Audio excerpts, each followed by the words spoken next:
Hi friends, ఎలా ఉన్నారు? అందరూ బాగున్నారా? ఈ వీడియోలో మనం షిర్డీ నుంచి శనిసింగ్నాపూర్ ఎలా వెళ్ళాలో తెలుసుకుందాం. అలాగే అక్కడ ఏమేమి చూడాలో కూడా తెలుసుకుందాం.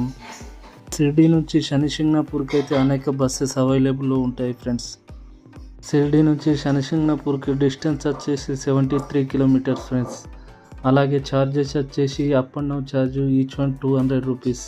మేమైతే ట్రావెల్ బస్లో షిర్డీ నుంచి శనిసింగ్నాపూర్కి వెళ్తున్నాం.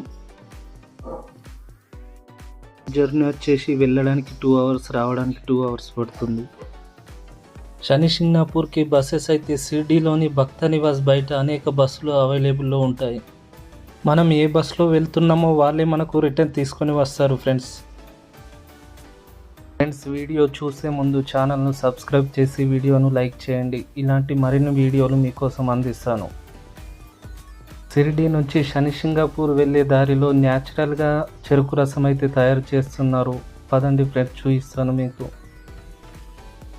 ఇది న్యాచురల్గా చెరుకు రసం తయారు చేస్తున్నారు. చూడండి ఎలా తయారు చేస్తున్నారో. బస్ అయితే ఇక్కడ ఆపేసింది. ఈ చెరుకు రసం తాగాము. ఈచ్ వన్ వచ్చేసి 30 రూపీస్. బాగుంటుంది ఫ్రెండ్స్, మీరు కూడా వెళ్ళినప్పుడు ట్రై చేయండి. ఇది షిర్డీ నుంచి శనిసింగాపూర్ వెళ్ళే రూట్లో ఉంటుంది. ఇప్పుడైతే మనం శనిసింగాపూర్కి చేరుకుందాం. ఇక్కడ మా బస్ పార్కింగ్ చేశాడు. ఇక్కడ నుంచి టెంపుల్కి అయితే వెళ్తున్నాం ఫ్రెండ్స్. ఇప్పుడు మనం శనిసింగాపూర్ యొక్క ప్రత్యేకతలు తెలుసుకుందాం.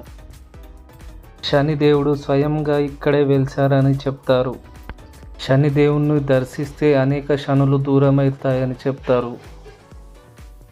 ఇక్కడ ఎల్లప్పుడూ దీపం వెలుగుతూనే ఉంటుంది. నువ్వుల నూనెతో దీపాన్ని వెలిగిస్తారు. ఇక్కడ ఈ విలేజ్లో తలుపులు ఉన్నప్పటికీ తలుపులకు ఎలాంటి లాకర్లు ఉండవు. ఎందుకంటే ఇక్కడ దొంగతనం జరగదని విశ్వసిస్తారు ప్రజలు. ఫ్రెండ్స్, వీడియోలో కనిపిస్తుంది చూడండి, అదే శనిదేవుడి విగ్రహం. ఎలాంటి పైకప్పు లేకుండా స్వయంగా ఆకాశం కిందనే విగ్రహం స్థాపించబడింది ఫ్రెండ్స్. ఆ శనిదేవుని పైన ఆయిల్తో పూజ చేయడానికి అయితే 500 ఛార్జ్ చేస్తారు ఫ్రెండ్స్. టెంపుల్ నుంచి బయటకు వెళ్ళే రూట్లో ప్రసాదాలయం ఉంటుంది. ఇక్కడ బర్ఫీ లభిస్తుంది ఫ్రెండ్స్. దీని కాస్ట్ వచ్చేసి 20 రూపీస్. చాలా రుచిగా ఉంటుంది. ఆ ప్రసాదాలయం నుంచి కొద్దిగా ముందుకు వస్తే ఇలాంటి పెద్ద స్తూపం లాగా కనిపిస్తుంది. ఇది రాయితో చెక్కబడింది ఫ్రెండ్స్. దీని చుట్టూరా నవగ్రహాలు ఉంటాయి. వీటిని కూడా దర్శించుకోవాలి. ఈ నవగ్రహాలలో ఒక్కొక్క నవగ్రహానికి ఒక్కొక్క ప్రత్యేకత ఉంటుంది.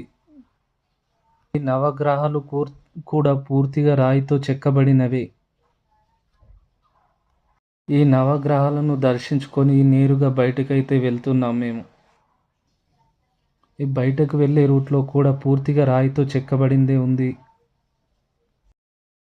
ఈ రాయితో చెక్కబడిన గోడలలో ఒక్కొక్క విగ్రహం కనిపిస్తుంది. ఈ విగ్రహాలకు కూడా అనేక ప్రత్యేకతలు ఉన్నాయి. ఈ విగ్రహాలను కూడా దర్శించుకుంటూ మేము నేరుగా బయటకైతే వెళ్ళిపోయాము. బయటకు వెళ్ళాక అనేక షాప్స్ అయితే అక్కడ ఉంటాయి. ఇక్కడ ఏమన్నా కొనాలంటే ఛార్జెస్ అయితే ఎక్కువగానే ఉన్నాయి. మేమైతే ఏం తీసుకోలేదు, నేరుగా షిర్డీకి అయితే వెళ్ళిపోయాము.